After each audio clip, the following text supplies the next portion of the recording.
Welcome to this geometry tutorial. In this video, we will learn how to construct an angle bisector using simple drawing tools. This is a fundamental skill in geometric construction. First, let's understand the concept. An angle bisector is a line or ray that cuts an angle exactly in half. It divides the angle into two equal parts of the same measurement.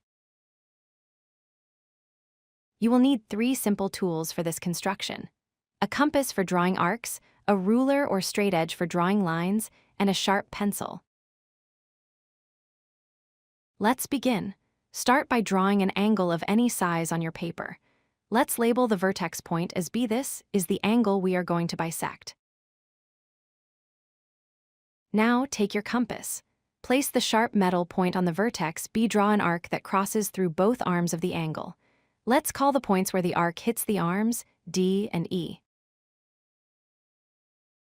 Next, move your compass point to intersection D. Draw a small arc inside the angle. Then, without changing the width of your compass, move the point to intersection E and draw another arc to cross the first one.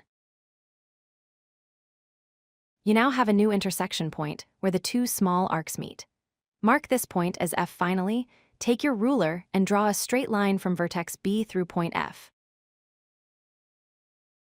The line you just drew is the angle bisector. If you were to fold the paper along this line, the two sides of the angle would match perfectly. The two smaller angles created are equal to each other. To recap: 1. Draw an arc from the vertex.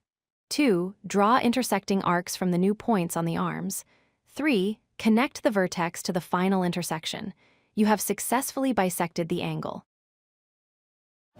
If you like this video, hit that like button and don't forget to subscribe.